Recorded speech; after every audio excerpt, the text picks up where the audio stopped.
open to talking a world of shit about his family members, and if he thought she seems reliable and she doesn't seem like any fun, which also seems like a reasonable description. McBees are introduced as cowboy hat donning mystery men that exist in many iterations of this world. So the world where you ride horses, the world where 150K G-Wagon or several 150K G-Wagons are necessitated, a world where a helicopter as transportation is the norm. And this is portrayed in a miasma of masculine power music, country road dust, and Stephen McBee truisms. We will have to be removed from this land.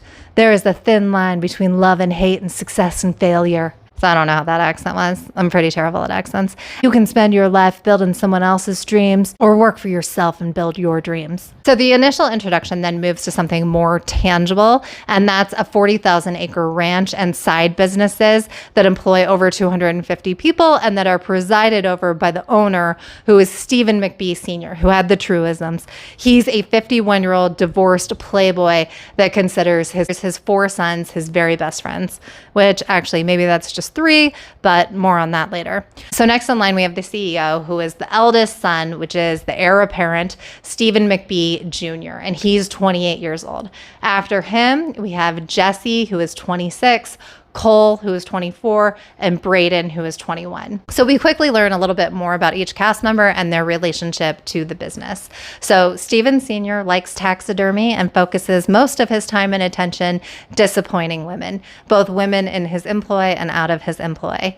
He also contributes very little to the business besides ideas that everyone disagrees with but feels the need to appease. And then we have Stephen Jr., who enjoys the title of CEO but seems to suffer under the indignities of middle management, meaning he is ruling over people that he didn't hire and executing on projects he doesn't necessarily believe in. Worse yet, Stephen Jr. has a few serious personality flaws. The one being featured here is that he likes almond milk. Jesse, next in line, refreshingly appears to be happy to take a paycheck as a farmhand and has no other ambitions. So then we have Cole. He is on the farm side of the operation, appears to be in the middle of a self-development cycle, and believes he could and would do the farm, in his words, 100% better than his father in 6 months, and definitely better than his older brother, Stephen. Then we have Braden, last in line, who, due to a lack of interest in his dad or in farming, is almost immediately edited out of the season. Also missing, because it has surely been edited out, are the words climate change, and in their stead is the word weather. So next up, we see the boys in business, and it turns out this is interesting. There are 2 warring factions, so team office work and team labor. In addition to committing the grave sin of liking almond milk, we also learn that Stephen Jr. has the unsavory characteristics of knowing how to do spreadsheets and being proud of the MBA that he worked for from Central Missouri U.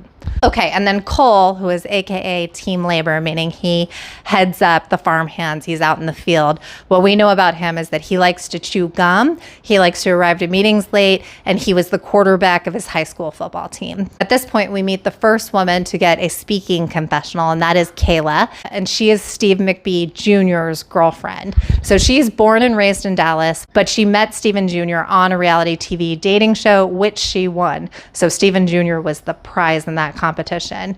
But now that they've been dating for a while, etc., she is having some reservations about moving to Gallatin to be with Stephen. This is understandable, as Cal is not sure that Gallatin has a lot to offer her besides a gas station and a Subway. She also notes that the farm lacks stable Wi-Fi, so she often doesn't have TV or internet, which I don't care how they try to slander this woman going forward. The fact that she would spend any time in Gallatin, Missouri without Wi-Fi or TV basically makes her unimpeachable as a partner, in my opinion. So midway through the episode, we watch the brothers mismanage and then contain a controlled fire. Cole is pretty sure this is Stephen Jr.'s fault and that this is more proof Cole would be a better leader of the company. They then proceed to report this mismanaged fire enthusiastically to their father, Stephen Sr., and put all the blame on Stephen Jr. I just want to note here, too, that all of the sons are wearing baseball caps, and later on we will only see them in cowboy hats, which says to me that this is an obvious branding move. Okay, so at this point, we learn that the McBees are $50 million in debt, and they are attempting to expand a second business franchise, so car washes and coffee, to help diversify their holdings. This is being being developed and managed by Lena, their CFO, who was born in Soviet Russia, and she owns 10% of the business. So Galena is the second female to get a speaking role, and she informs us that she came to the United States as a mail order bride. I don't know how I feel about this because on the one hand, I totally support sex work and I really have no judgment about women that marry vertically get to a better situation. And I also appreciate that she was introduced to us as the CFO managing this $100 million deal before they got to the mail order bride part. Once they introduced the mail order bride part, I feel like I feel like she gets discounted a little bit. But also, if that's her history and that's her story, we should know about it, blah, blah, blah. So I'm conflicted on that point. Basically, though, she came from nothing. She has a daughter. She runs a company. She likes wine. Also, she spends the night with her boss a lot. And Stephen Sr. explains to us that she lives at his house, but that they are not in a committed relationship. He then proceeds to explain what happened to the boy's mother.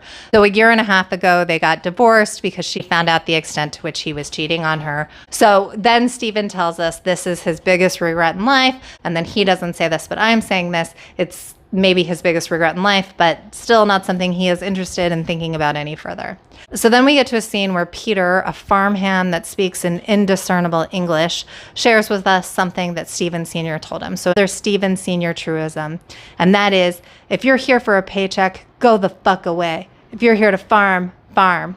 This is said in the spirit of camaraderie between boss and employee, but to me, this seems like the kind of bullshit employers love to say to their underpaid employees. At this point, we learn more about Kayla and are introduced to Casey, who is Cole's love interest. I should note here that Galena, Kaylee, and Casey all look very similar. Blonde, blue-eyed, white as white can be.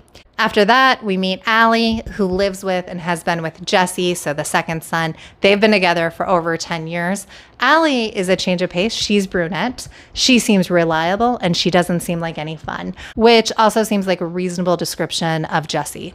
After meeting the women, the brothers talk about how their dad's poor relationship management skills have been passed down either through nature or nurture, but according to them, witnessing a failed and unhappy marriage does not make a person want to then go on and get married. Now we learn that the surrounding community does not like the McBees, that this is a small town perhaps with generational ownership of the land, and they are hostile toward the McBees. So Tessa, who appears kind of like their den mom and also calls her boss boss man, says people just don't like them because of what they've heard about them, and also asserts that everyone is just jealous. And that's also how I manage my life. If people don't like me, it's just because of what everyone else is saying and because they're jealous. Stephen Sr. then explains to us all the different ways he has been victimized in his life. So government audits, destroyed equipment, people saying he's a drug dealer. And because of this community hostility, we learn that a $100,000 truck has been stolen from the McBees, and they are going to go confront these thieves. So for anyone like me that is afraid of hostile strangers that may or may not have weapons, this seems like a super bad idea. Cole tells us that his dad always worked hard and never steals from anyone. And I got to say, I kind of believe him because Cole seems open to talking a world of shit about his family members, and if he thought his dad was a thief, I feel like he would say it. So back to Stephen Sr., he goes and confronts the neighbor that he thinks stole from him. And in the meantime, Stephen Jr. is happy to tell us that the theft comes from the locals, all other good-hearted small-town folk, and never anyone from the city. I'm happy to hear this because I don't like the insinuation that people from small towns are just the purest of the pure people. So the conflict escalates to one neighbor telling another that they have no idea what he's talking about. So the neighbor is telling Stephen McBee Sr. that he has no idea what happened, and he's saying, you can come check out my garage if he wants. And Steve McBee Sr. is like, no, I'm going to move on with my life. You know, the fact that you told me it's not there is more than enough. Then he proceeds to tell us that if he catches one of these thieves one day, he doesn't even know what he would do about it. After this, Stephen Sr. tells his sons that a hedge fund from New York City, which I believe is pretty much everything they were fighting against in Yellowstone, is now interested in the McBee farm. They're interested in acquiring the McBee farm. According to Reddit, they were using the terms all wrong. Let's just say someone was maybe going to give him a $100 million loan, and it was from New York. So Stephen Jr. flags that corporate America could change all their lives, which I get, but then Stephen Sr. thinks what I'm thinking, which is that they could lose everything, including their houses, if they don't get this deal done. So it doesn't really matter where those people come from. The boys then proceed proceed to verbalize a loyalty plea saying they're all in. And Steven Jr. suggests that their father, the best thing that he could do is not fuck things up with the chief financial officer who lives with him but is not his girlfriend, but is heading the deal up, but is sure Steven Sr. will come around. So for 5 reasons, I would actually give the McBee series premiere a 10 out of 10. I know, I have my suspicions as to why this makes me sad to say, but really this is a reason for a celebration. It's not every day that you get a compelling new reality show. So the first reason I'm giving them this high ranking is that a show built around people that truly know each other, love each other, and have history is why I think that the original Vanderpump Rules did so well. Second reason why I think the show is so good is that there are actual stakes involved. So there's a business that's worth a lot of money, and the futures of many generations of McBees are riding on this. Third, Steve Sr. is sleeping with his CFO. This tells me that this man makes a lot of interesting decisions and that I will have a lot of thoughts on them. Fourth,